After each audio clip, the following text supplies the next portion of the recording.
아멘. 사랑하는 행복전사 성포교회 성도 여러분, 오늘도 잘 오셨습니다. 이 예배를 통해서 우리의 마음이 열리고 하늘문이 열리고 말씀이 깨달아지고 하나님의 놀라운 축복을 다 받아 누릴 수 있기를 주님의 이름으로 축복합니다.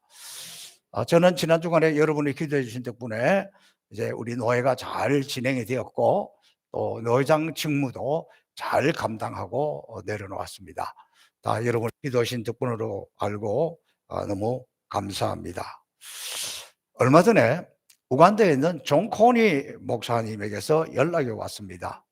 이 코로나 와중에도 공부하기 위해서 지금 한국에 와 있다는 거예요.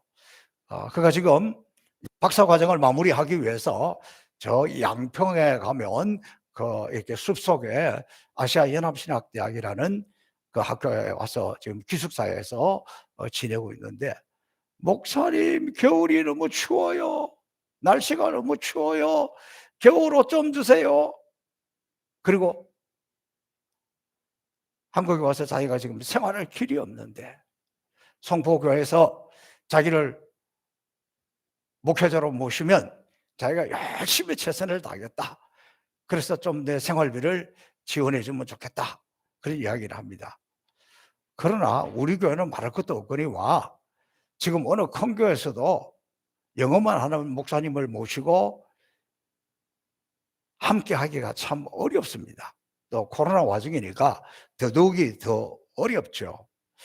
그래서 제가 뭐 노회장하고 뭐 하고 그냥 바빠가지고 만나지도 못하고 가지도 못하고 택배로 보내줘야 되겠다 생각을 했는데 이것도 그냥 좀 피일차일 미루어지게 되었습니다. 그러다가 지난 목요일 날 제가 새벽기도를 인도하고, 저는 새벽기도 준비를 어떻게 하느냐 그러면 오늘 내가 새벽기도를 끝나고 나면 이제 들어가서 내일 새벽기도할 말씀을 한번 읽어봅니다.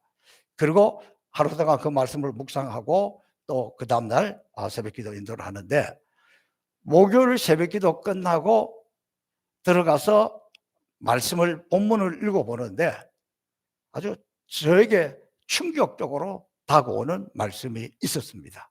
그 말씀이 뭐냐 그러면, 세례요한이 광야에서 있다가 나와서 백성들에게 회개하고 세례를 받으라.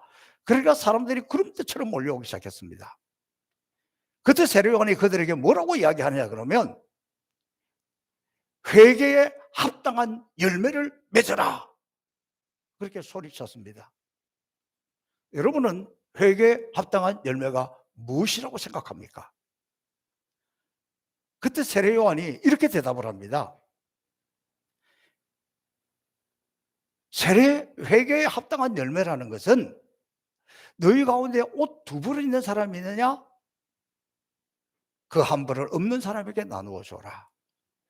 너희에게 먹을 것이 있느냐? 그것도 그리하여라. 이렇게 이야기를 합니다.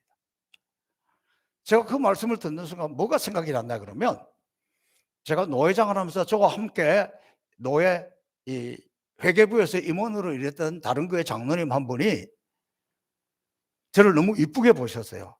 너무 참 많은 사람들을 배려하면서 우리 임원들을 노회를 잘 이끌어가서 너무 행복하고 너무 좋다.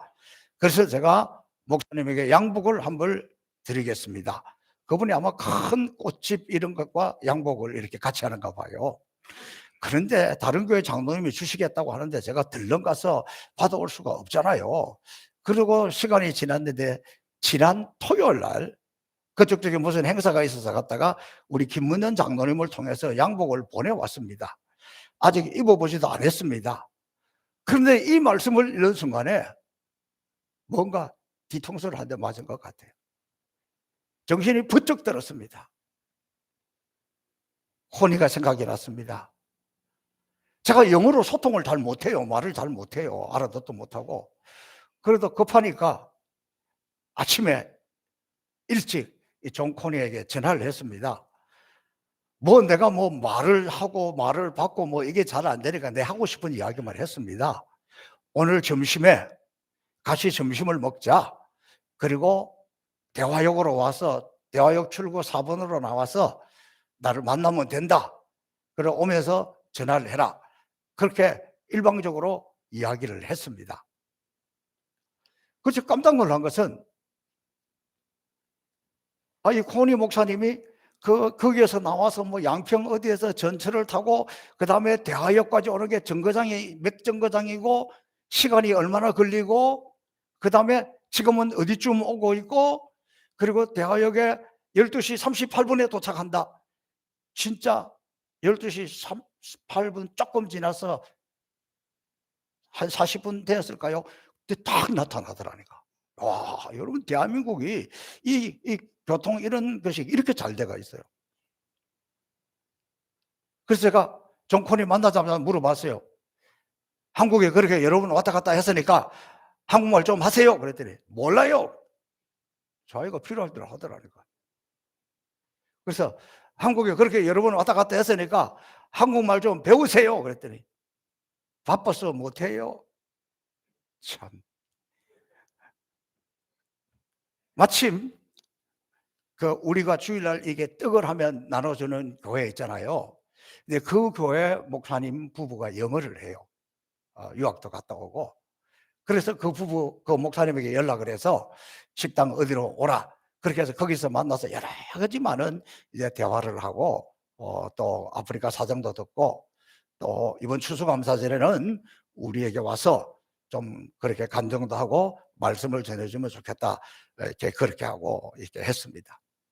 근데 제가 깜짝 놀란 것은 제가 평상시에 아프리카에서 오시는 분들에서 옷을 많이 이렇게 주고 신발도 많이 주고 그랬는데 또 제가 이 존 코니에게 겨울 옷을 주려고 옷장문을 열어보니까 웬 양복이 그렇게 많고 웬 겨울 옷이 그렇게 많은지 몰라. 신발장도 열어보니까 신발도 왜 그렇게 많은지 몰라. 그래가지고 캐리어 하나에다가 큰 그 가방에다가 그걸 다 담아주려고 했는데 뭐 와서 뭐 과일도 좀 담고 뭐 비타민도 담고 학용품도 담고 이러다가 보니까 큰 캐리어 하나뿐만이 아니고 다른 2개 가방에 이 너무 많아서 가져갈 수가 없어서 우리 부목사님에게 부탁을 해서 그 양평까지 이제 모셔다 들고 오게 했습니다. 그리고 나서 금요일 아침 새벽 기도를 인도하는데 회개에 합당한 열매를 맺어라. 그렇게 설교하는데 제 마음이 얼마나 개운한지 몰라. 말씀을 깨닫고 즉시 순종하고 했기 때문이잖아요. 여러분 회개라는 것은 생각하고 뉘우치고 앞으로 안 해야지 그 이야기가 아니에요. 행동이에요. 행동. 말로만 생각하는 것은 회개가 아닙니다. 생각만 하는 것은 회개가 아닙니다. 행동을 바꾸어서 가던 길을 돌아와서 하는 것이 회개예요. 이 가을에 회개에 합당한 열매를 다 맺을 수 있기를 주님의 이름으로 축복합니다. 자, 다시 오늘 사사기 12번째 시간으로 돌아와서 이 사사기는 참 훌륭한 하나님의 종이었습니다. 사사 중에서도 큰 사사였습니다. 기드온이 연약했을 때, 부끄러웠을 때, 힘이 없었을 때 하나님은 그를 강하게 하셨고 이스라엘의 족속들 중에서도 므낫세라는 작은 지파라고 여겼을 때 하나님은 그를 강하게 하셨고 높여주셨습니다. 뿐만 아니라 300명의 적은 용사를 가지고도 미디안의 엄청난 군대를 이겼습니다. 그가 연약할 때는, 부족할 때는, 힘이 없고 자신의 부족함을 알 때는 전적으로 하나님을 신뢰하고 하나님을 의지했고 그렇게 하나님을 의지할 때는 승리하고 복된 삶을 살았고 승승장구했습니다. 기드온에 사는 40년 동안 그 땅이 평안했습니다. 오늘 읽지 않았습니다만은 앞서 8장에 보면 이스라엘 백성들이 기드온이 죽을 때쯤 돼서 찾아와서 이렇게 이야기합니다. 당신이 우리를 미디안 손에서 건져내었으니 당신과 당신의 아들들이 우리의 왕이 되어주세요. 그렇게 백성들이 와서 부탁을 합니다. 그때 기드온이 뭐라고 대답을 하냐 그러면 나는 왕이 되지 않겠다. 내 아이들도 내 자녀들도 왕이 되지 않을 것이다. 여호와가 우리의 왕이시다. 너무 멋지잖아요. 얼마나 신앙이 좋고 얼마나 하나님을 의지하는 사람입니까? 그런데 그런 정신과 믿음으로 계속해서 살았더라면 얼마나 좋겠습니까? 왜 우리는 은혜를 받고 형통하고 잘 되면 편안한지요? 잊어버리는지 모르겠어요.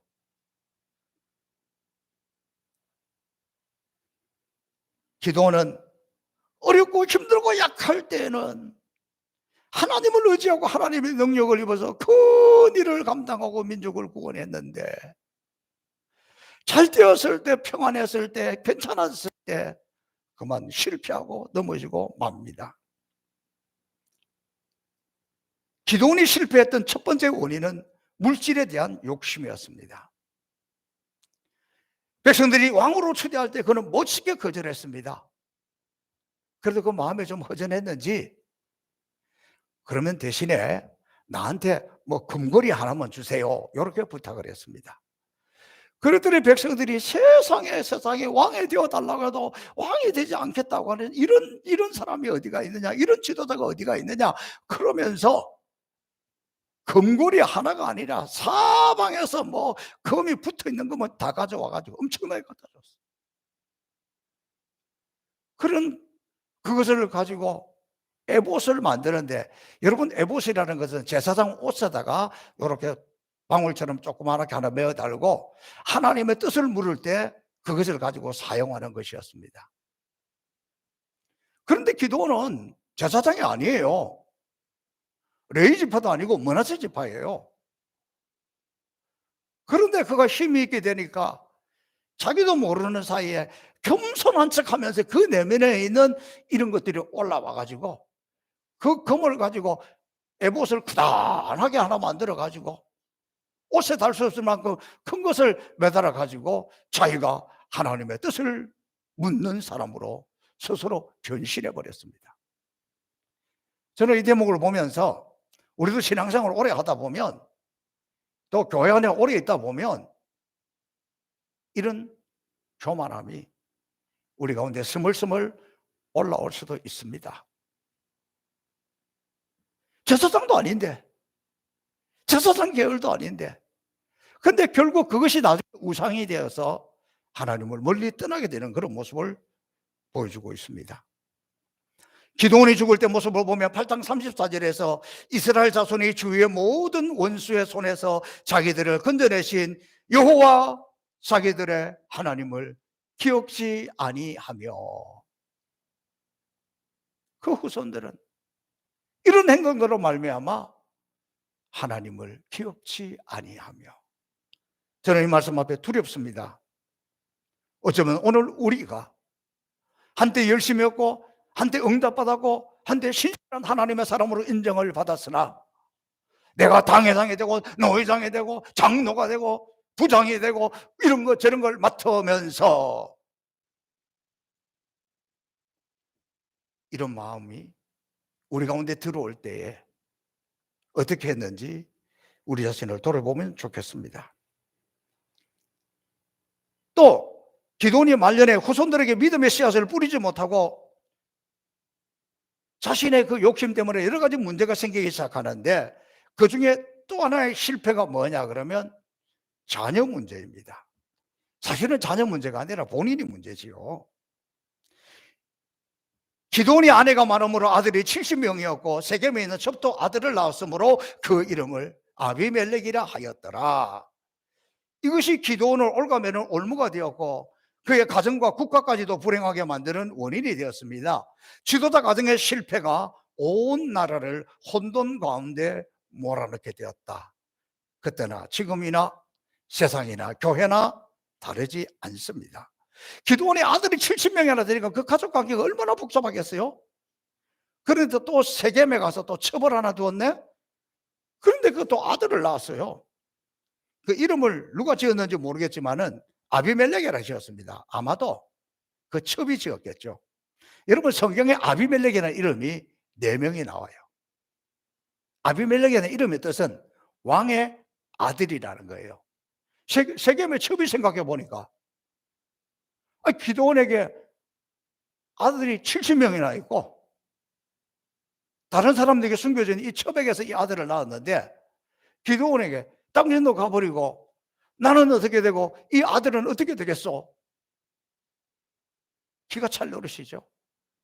그래가지고 이름을 그래도 너는 왕의 아들이야 아비멜렉 이렇게 지었다는 거예요. 기드온은 자기는 왕이 되지 않겠다고 했지만 실상은 왕 노릇을 하고 있었습니다. 그러니까 첩의 아들을 낳았을 때 너는 왕의 아들이야 이렇게 이름 지은 것 아니겠습니까? 이 기드온의 첩의 아들이 점점 자랐습니다. 좀 자라면서 보니까 기드온에게는 아들이 70명이나 있고 자기는 이쪽에 변방에 세겜에 있는데 자기가 아무것도 아니라는 걸 깨닫기 시작했습니다. 그리고는 머리를 씁니다. 자기 어머니 외가 쪽에 있는 세겜에 와가지고 사람들에게 이렇게 이야기합니다. 여룻바알이라 그러는데 여룻바알이라는 것은 기드온이 바알을 무찔렀을 때 쳐부쉈을 때 이름을 지었던 거고 기드온이죠. 그래서 자기 어머니 자기가 태어났던 그 고향 사람들을 다 모아놓고 이렇게 이야기합니다. 여러분 한번 생각해 보세요. 기드온에게 아들이 70명이 있는데 그 아들이 이 나라를 다스리는 게 좋겠어? 아니면 바로 이 지역 세겜 출신인 내가 혼자서 이 나라를 다스리는 게 좋겠습니까? 아니 아들이 70명이 있는데 그걸 어떻게 하려고? 그건 제가 알아서 하겠습니다. 그러니까 세겜 사람들이 생각을 해보니까 기가 솔깃하잖아요. 뭐 자기들하고 뭐 별로 상관도 없는 다른 지파 사람들이 70명이 나라를 다스리면 뭐 복잡한데 그래도 자기 지역 출신이 하겠다 그러니까 그렇게 좋다. 그러면서 사람들이 당신은 우리의 형제가 아니냐. 요즘 말로 하면 우리는 깐부지 않느냐. 그러니까 우리끼리 잘하면 좋겠다. 이렇게 이야기를 하는 거예요. 그리고는 그 사람들이 자기들이 섬기는 우상 거기에 가서 신전에 가가지고 있는 금을 다 가져와 가지고 이 양이 오늘 이 본문에 보니까 엄청나게 양이 많아요. 뭐 70세겔인가 뭐 이렇게 되는데 이걸 갖다가 바로 이 첩의 아들에게 아비멜렉에게 줍니다. 근데 여러분 요즘 말로 하면 정치 자금이죠. 근데 이게 어디서 나왔어요? 다른 신을 섬기는 신전에서 받았으면 앞으로 이 사람들이 영적으로는 어디로 갈 것 같아요? 근데 이걸 받아가 와가지고 이 아비멜렉이 금이 많아지고 정치 자금이 많아지니까 크게 이걸 가지고 두 가지로 썼다 그랬어요. 하나는 방탕한 삶을 살았다는 거예요. 지멋대로 토마시고 뭐 그렇게 살았겠죠. 또 하나는 어디다 썼느냐? 그걸 가지고 조폭들을 동원했다는 거예요. 조폭들을 동원해 가지고 이제 자기가 권력을 가지려고 그렇게 했습니다. 그리고는 자기 형제 70명이 있는 곳에 가서 제가 바로 세겜에서 태어난 아비멜렉입니다. 형제들 한번 다 모시고 잔치를 하고 싶겠습니다. 그렇게 이야기를 합니다. 그리고 70명이 모였을 때에 이 자기 똘마니 조폭들에게 이번에 의사에 성공하면 너희들에게 어쩌고 저쩌고 어쩌고 이렇게 했겠죠. 그렇게 해가지고 가서 이 70명을 한 자리에서 그대로 다 죽여버립니다. 마침 말제 아들 요담이라는 아들이 나가지 않고 숨어가지고 살아남았어요. 그러니까 이 아비멜렉은 한이 맺혀 있는 사람이기 때문에 형제를 죽여서라도 권력을 가지려고 했던 사람이에요. 자, 그러더니 세겜 사람들이 오 대단하다. 어떻게 그 기드온의 아들 70명을 한꺼번에 그렇게 다 해결했느냐. 그리고는 가서 이제부터 당신이 왕이다. 그리고 왕위로 추대를 했습니다. 이 소식을 요담이 듣게 됩니다. 그리고 이 요담이 저 산 위에 올라가서 세겜 사람들을 향해서 이렇게 이야기합니다. 여러분 내 말을 한번 좀 들어보세요. 여러분이 내 말을 들어야 하나님이 여러분의 말을 들을 겁니다. 그러면서 한 이야기를 우화를 합니다. 이렇게 산 언덕이 하나 있는데 동산이 하나 있는데 거기 나무들이 많이 있는데 그 나무들이 생각하기를 우리 가운데 누군가 왕을 하나 세워야 되겠다. 그렇게 생각을 했습니다. 그리고는 제일 먼저 누구에게 찾아가냐 그러면 감람나무는 올리브 나무예요. 올리브나무에 가서 참 당신은 많은 것도 생산을 하고 우리를 유익하게 하니까 우리 나무들의 왕이 되어 주세요. 이렇게 이야기를 합니다. 그러니까 이 감람나무가 이야기하기를, 아니 나는 1년 동안 부지런히 해가지고 열매도 사람을 이롭게 하고 기름을 짜서 이것이 하나님의 성전에서도 쓰이고 모든 백성들에게 다 쓰이고 내가 이렇게 아름다운 사명이 있는데 내가 뭐라고 나무들 앞에 가서 왕에 대해서 우쭐거리겠느냐? 우쭐거리다는 것은 오늘 3번 나와요, 이 단어가. 그걸 거절을 합니다. 그러니까 이번에는 어디를 찾아가냐? 무화과나무에게 찾아가서 똑같이 이야기합니다. 그러니까 무화과나무 역시도 내가 과일이 얼마나 달고 맛있는 걸 만들어가지고 양식이 되고 말이야, 이 사람들이 이렇게 이롭게 하는데 뭘 내가 그런 우쭐대게 그런 거 하겠느냐? 나는 못해. 그리고 이번에 포도나무에게 찾아갑니다. 그러니까 포도나무가, 여러분이 알다시피 이 포도 열매가, 이 포도즙, 이 포도주가 얼마나 이 백성들에게 욕이 난 건데 내가 이 사명을 버리고 백성들 앞에 우쭐대겠느냐? 왕이 된다는 걸 우쭐댄다고 본문에 3번 표시하고 있어요.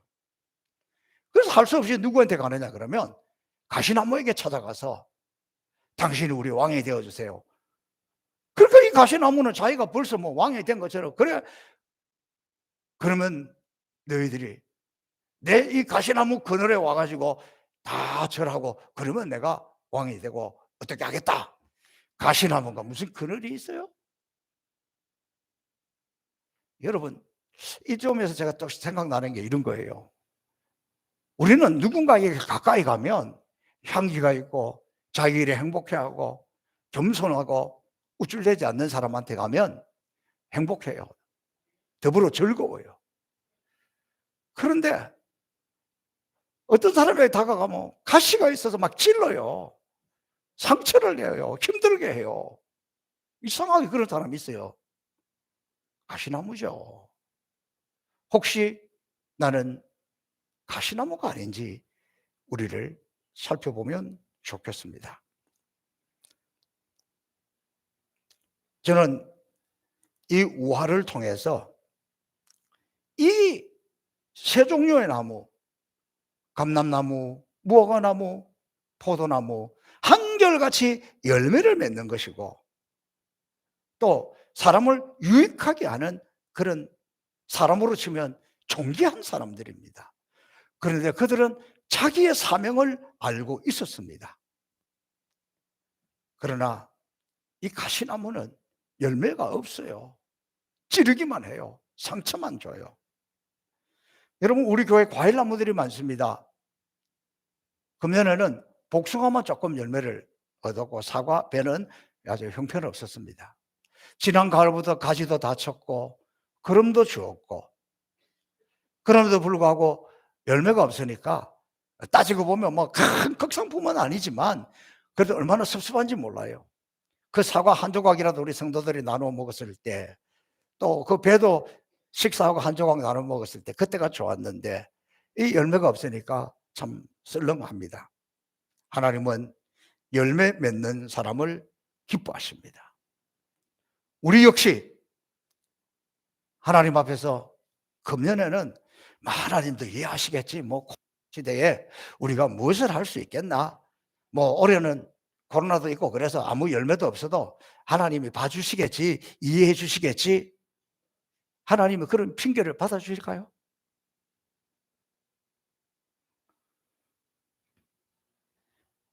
요담을 통해서 세겜 사람들을 깨닫게 하기를 원했는데 이 편견을 가지고 있으면 이게 안 되는 거예요.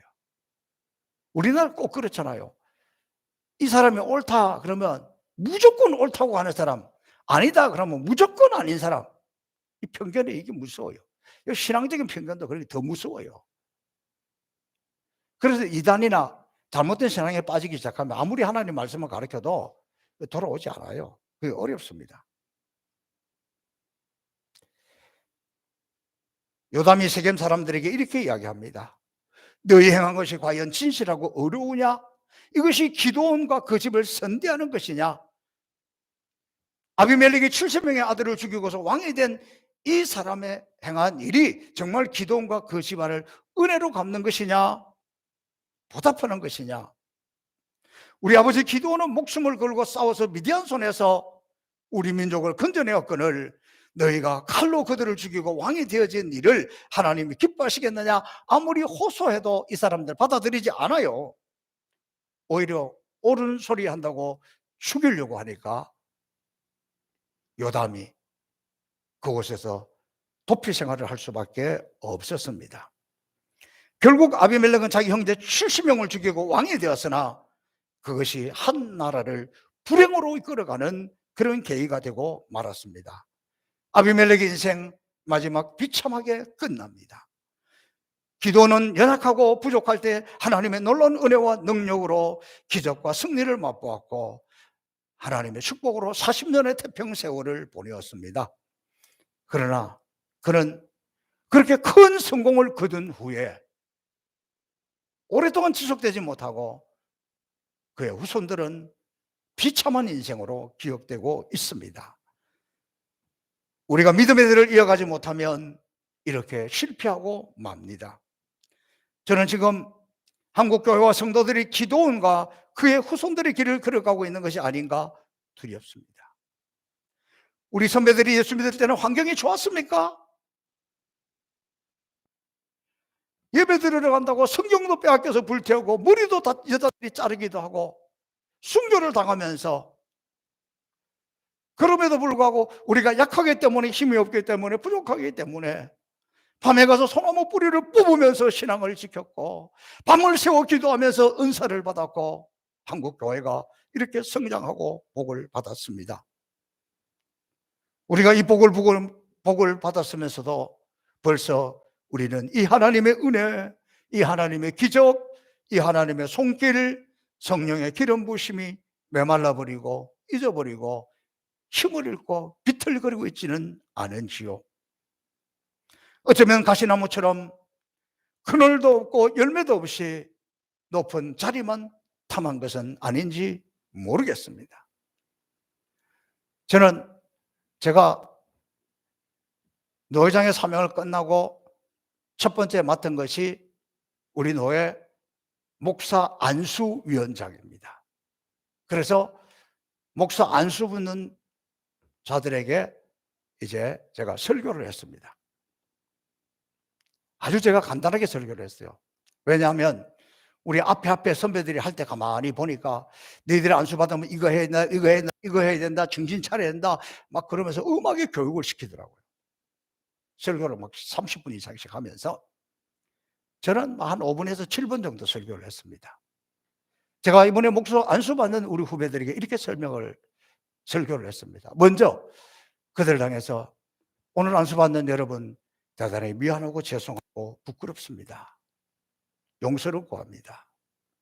왜냐하면 30년 전에 내가 목사 안수를 받을 때는 가난하고 어려웠어도 그때는 교회가 부흥하고 성도들이 모여서 뜨겁게 기도하고 뭐 교회는 뭐 모이게 하면 언제나 충만하고 그렇게 좋을 때 나는 목사 안수를 받고 그 좋은 시절에 목회를 했는데 이 30년의 세월을 지내오면서 지금은 한국교회가 다 내리막길로 가고 지난 한 해 코로나 때문에 한국교회 13,000개가 사라져버렸고 목회하려고 해도 교인들은 줄어버렸고 영적으로 식어버린 이때 우리가 그렇게 잘못해놓고 우리가 그렇게 무책임하게 교회를 이렇게 망가뜨려 놓고 여러분이 오늘 안수받고 앞으로 목회하라고 하려니 너무너무 미안합니다. 너무너무 죄송합니다. 너무너무 부끄럽습니다. 그래도 어떡합니까? 오늘 30대 젊은 여러분들이 이제 안수를 받고 목사가 되면 이 내리막길로 가던 이 한국교회를 다시 뒤돌리고 끊어져가던 믿음의 대를 이어가고 그래도 여러분이 살려야 되지 않겠습니까? 여러분, 내가 이런 말할 자격도 없고 너무너무 부끄럽고 미안하지만 그래도 여러분에게 이렇게 부탁할 수밖에 없으니 여러분들이 다시 한국교회를 회복시키시고 일으켜 주시기를 바랍니다. 뭐 사죄하는 마음으로 하는데 오래 할 것도 없어요. 사실 그렇게 간단하게 했어요. 오늘 우리는 우리 자신들을 한번 돌아볼 수 있기를 바랍니다. 저는 이번 한 주간 노회장을 끝나고 총회 여러 가지 직책들도 다 내려놓고 하면서 제 스스로를 돌아봤습니다. 내가 처음 목사 안수를 받을 때는 부름받아 나서니 몸 어디든지 가오리다. 아골골자 긴들여도 가오리다. 순교하며 하리라고 결심을 했는데 하다 보니 노회장도 되고 총회 이런 직책도 맡게 되고 노회에서도 어른 대접을 받다 보니 혹시 내가 이런 초심을 잃어버린 것은 아닐까. 그래서 가능한 한 이제 모든 것을 내려놓고 우리 교회에서도 내가 기도하고 예배하고 선교하고 신방하고 이런 본질적인 일만 하고 나머지 이런 모든 행동들은 또 이런 결정들은 내가 장로님들에게 다 맡기겠다. 그런 결심을 했습니다. 앞으로 그렇게 할 겁니다. 사랑하는 성도 여러분,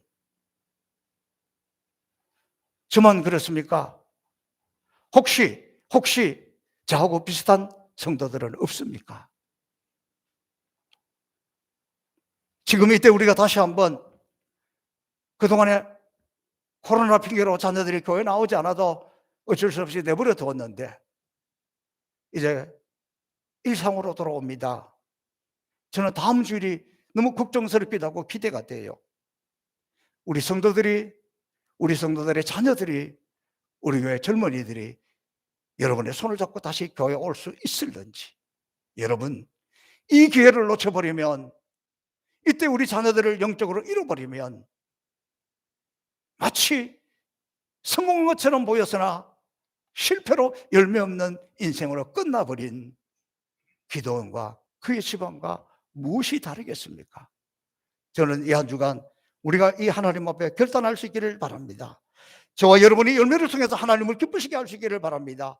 다시 우리는 기도의 열매를 맺고 응답의 열매를 맺고 자녀들을 통해서 믿음의 대를 이어가는 열매를 맺고 여러분의 사업장과 직장과 여러분의 생업을 통해서 축복의 열매를 맺고 이 가을에 다시 잃어버린 영혼들을 찾아 나서서 잃어버린 영혼들을 그 열매를 통하여 하나님 앞에 영광을 돌리는 저와 여러분이 될 수 있기를 주님의 이름으로 축복합니다.